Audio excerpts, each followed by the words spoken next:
What's going on, everyone? So reports have came out that a old friend of the Lakers in Lonzo Ball is one of the targets that the Lakers may have interest in. They may be interested in bringing back Lonzo Ball to the Los Angeles Lakers. Lakers had interest in Lonzo Ball this past trade deadline. He's kind of been linked to the Lakers for a couple years now, like potentially returning. I'm not against it at all, right? Couple things though. One is injury concerns. Now, he just signed a new extension. He just signed a 2-year, $20 million deal. So he's got $10 million this year due, which is very reasonable. And you have the potential to go and easily trade for him, right? I mean, you could swap, a Maxi Kleba for him, right? 2, Chicago has an abundance of guards that they're going to have to figure out. 3, he has a club option the following year. So if it doesn't work out, or he can't stay healthy or anything like that, the Lakers could just, don't pick up his option, let him go. And then, now you freed up $10 million, right, off your books, plus all the other expiring contracts potentially. Lakers could have some flexibility. We will see, right? If it does work out, it's an easy, picking up the option and then boom, now you got Lonzo for another year, and then you kind of work it out from there. He is 27. He will be 28 to start next season. So he's still on the right side of 30, still young enough. And look, if we're being honest, he is literally everything this Lakers team needs, right?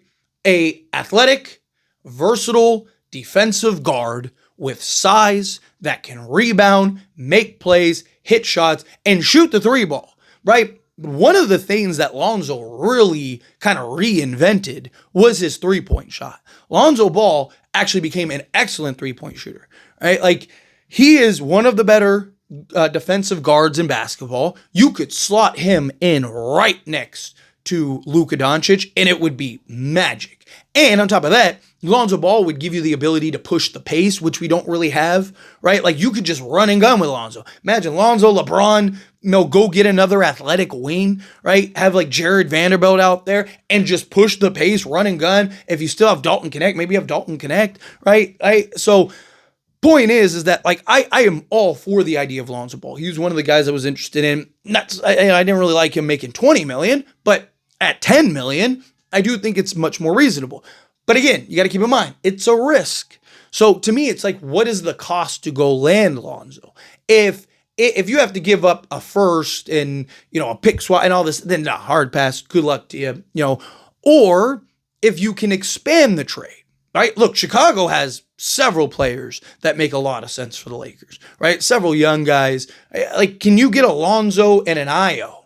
It's like, I believe like roughly, you could do like Rui, because they could use another big forward, do like Rui and like Connect and get me Lonzo and Io, right? If you throw in a pick swap or something like that, I'd be all for that. Right now, you got a young, athletic, versatile guard that can slot in, and then you got another one in Lonzo. What this postseason, and particularly NBA Finals, showed you is that you need athleticism and speed, particularly out on the perimeter. We're in an NBA that's very pace and space, right? Now, the Lakers are never going to be OKC and Indiana, and that's fine, right? Every year, there's this, there's a million ways to win a championship. Every year you see a different path. Every year you see a different version. Every year, you have teams like the way that Indiana and OKC are about to win a championship is not the same way Boston won a championship, right? Boston last year, they just took 53s a game and were just better than everybody, right? Like, that's not the same way that Indiana and OKC are going to win a championship this year. You look at Denver, when they won a championship, they were like the first team in like 20, 30 years to be, one of the worst defensive teams to win a championship. They were like 15th in the NBA, and they were like the second worst defense in the postseason. But they were just so good offensively that it didn't matter, right? We don't have to stop you. You have to stop us, right? And teams weren't able to do it, and they ran through everybody, right? You go and look at the Warriors 2022, right? What about the Warriors? Well, the Warriors just kind of caught fight. I mean, they were very similar to this Indiana team, right? Even Draymond Green himself was like, we did not think we were going to win a championship. Right? Even Draymond Green was like, dude, we were terrible. And they were not playing good basketball. They were not looking like a great team. They end up getting into the playoffs. They end up going on this run. Andrew Wiggins ends up becoming, Michael Jordan in the playoffs. Right? I mean, he was so good. There were genuine questions of like, wait, should he win finals MVP? Right? Like, and that was like a real, like, argument and a real talking point because he was that good for them. And Jordan Poole had a career year, and then you still had Clay have, his games here and there and stuff, right? So again, their path was different. You look at Milwaukee, right? Their path was very different, right? Giannis was just by far the best player in the league that year. And then the Lakers. Lakers were the deepest, best team in basketball all season long. They were just better than everybody. And they ran through everybody come playoff time, right? So again, there were a lot of different paths, but you still need balance. You look at the Lakers in 2020, right? They were able to be chameleon-like. Talk about it all the time. They could change and match up however they needed to, right? A big question was like, well, how are they going to stop Houston? Houston is going to spread them out, run and gun, push the pace. And it was like, okay, we'll just put AD at the 5 and then have, like LeBron, Danny Green, Kyle Kuzma, Avery Bradley, right? Like it just have Avery Bradley was in the bubble, but you had Alex Caruso, right? Like Rajon Rondo, right? They had like 5 guards that come out. Guard play is very important, particularly in today's NBA. You need that athleticism. You need to be able to be chameleon-like. And you need, in this pace and space league, you need to have versatile defensive guards that can do the dirty work, that can scrap, that can defend, that can do everything, right? Like OKC you look at them, they're not a big team. It's a bunch of 6'3" to 6'5" guards. And Chet Holmgren, yeah, he's like 6'10", 6'11", but he wants 7 feet, whatever, right? Like he wants to be more perimeter oriented. He wants to take 10 threes a game, right? Like that's why they went and got Isaiah Hartenstein and stuff, right? But they're not this big team, which is why they had their struggles against Denver and almost lost to Denver, right? Because Denver's just bigger. Denver should have probably won that series, right? And it's why at times they have struggles against a team like the Pacers, but the Pacers can match. Right, you've seen them. They have 4 or 5 guards. So Lakers' point is the Lakers need to look to, that's why I've talked about, go take a flyer on DeAnthony Melton. Can you go get, an Io? Can you get Lonzo Ball, right? Yes, some of these guys, like Lonzo in particular, there are concerns about him and his health. But that's probably why you're going to be able to get him cheaper than you would otherwise. If he was super healthy and playing like he was pre-injury, you're probably talking multiple firsts and all that stuff. Because, dude, the guy was incredible. The guy was shooting over 40% from three-point range, was arguably the best defensive guard in all of basketball that year. Chicago's cruising and looking like they might be a real contender. And then he got hurt, right? So I'm all for bringing on Lonzo Ball, but the price has got to be right. Contract-wise, you don't have to go sell the farm for him, which is good. But, salary-wise, or asset-wise, what does it cost you, right? If you have to give up a first and Dalton Connect and all this other stuff, then no. Or, again, expand the trade. Can you go get several pieces? Can you get Alonzo and an Io? And then now, I'd be more willing to do something like that and then go solve and address your center position. And now you're good. Now you got 2 athletic guards that can defend multiple positions, be your point of attack.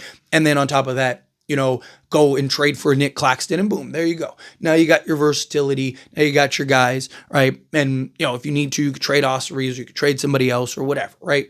That's kind of my idea. But what did Lonzo do, right? How has Lonzo performed this last season, right? Because you got to keep in mind, he was coming back from injury. He missed the last 2 years prior to last year, and he only played 35 games last year. So again, big concern about his health, right? So again, that's something you have to keep in mind. But last year he played in 35 games, started 14, played 22.2 minutes per game, took 7 shots, shot 36.6% from the field. He shot 34.4% from three-point range, which is a drastic drop-off from before he got injured, which again is another concern. Is he able to get back to that level? Now, to his credit, he started off abysmal.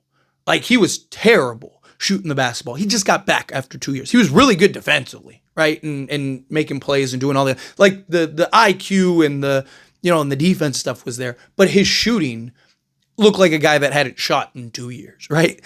And as he got more comfortable, his shot got better and better. So the fact that he actually got it up to 34.4% is actually very promising because he was at one point like 11% from three-point range. And I think it was like 10 games in or something like that. So, the fact that he was able to get back to 34.4% is actually a good sign for him progressing. You look at the year he got hurt. He shot 42 42.3% from 3-point range on 7.4 attempts. He shot 38% his last year in New Orleans on 8.3 attempts. He is a career 36% 3-point shooter, but the 3 years leading up to his injury, he was 38% or better. So again, that's a good sign. But 34.4% from 3-point range, 2-point range, 45.8%. Only on 1.4 attempts, had an EFG of 50.4%. Free throw shooting, 81.5%. He grabbed 3.5 rebounds, 3.5 assists, 1.3 steals, half a block, and just under 8 points per game. To give you an idea, his per 36, again, per 36 doesn't tell you the whole story, but it kind of gives you an idea, okay, full-time starter, kind of gauge what would he be. He would have been 12.4 points, 5 rebounds, 5 assists, 2.5 steals, and a block per game, which would be ideal. Question is, can you bring Lonzo Ball in as a starter, right? I wouldn't in the beginning. If the Lakers were to trade for Lonzo Ball, right, I would bring him off the bench at least a good majority, at least, good maybe 30 games or so. Let him get comfortable, let him get his legs back under him, kind of keep his minutes low, and as the season progresses, start ramping up his workload. Right? Like that would kind of be what I would do personally, right? You don't want to throw him out there. Now he's your starter alongside Luka. He's playing 36 minutes a game and 15 games in the season he gets hurt. Right? So again, you want to kind of wean him in. I'd start him off at 20, maybe 25 minutes a game. Kind of get, hey, how you feeling? Good? You comfortable? Everything's good. All the joints and everything are fine. And kind of build it up from there, and then kind of see where he's at. But anyway, as always, this is a discussion. Pass a question on you. Let me know your thoughts and opinions down in the comments below. You want Lonzo? Do you not? Think stay away from him? Other way, love to hear it. That being said, if you haven't liked this video, hit that like button. Helps me a lot. So we enjoy these types of videos, and I truly appreciate it. Not subscribe channel, hit that subscribe button. Turn on the bell notifications. Appreciate y'all. See you in the next one. Thank you.